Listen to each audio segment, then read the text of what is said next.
For 43 years, the NTSB has been investigating accidents in the nation's skies on its roads, rails, and waterways, then cajoling, pushing, even embarrassing both industry and government to do more to improve safety. Now, an investigative team from 12 journalism schools called News 21 has reviewed 13,000 NTSB recommendations over 4 decades and how quickly those recommendations have been acted on. Everything from motorcycle helmets to child seats in airplanes, and surprisingly often they give up. About a quarter of the time, they just say, this is going nowhere. The NTSB can't order safety changes. It can only recommend the changes.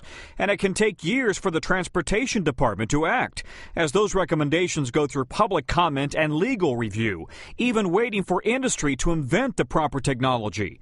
While 768 NTSB recommendations remain open, the Transportation Secretary insists his agency is more responsive than ever. There's no excuses for not complying with safety recommendations. There are no excuses. We have been rapid fire in our ability to look at NTSB recommendations and implement them. Among those NTSB recommendations, one addressing pilot fatigue, thought to have been a factor in last year's Buffalo plane crash that killed 50.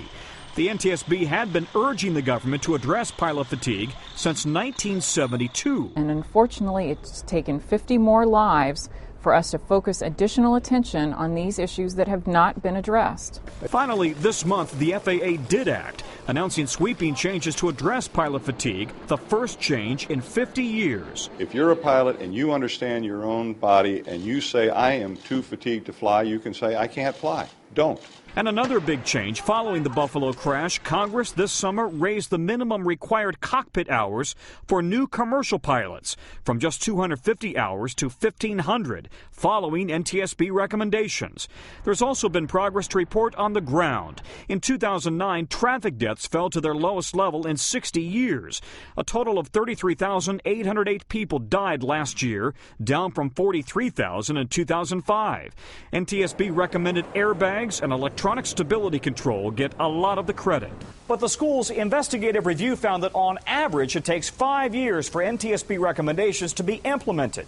That's time that can mean the difference between life and death. Tom Costello, NBC News, Washington.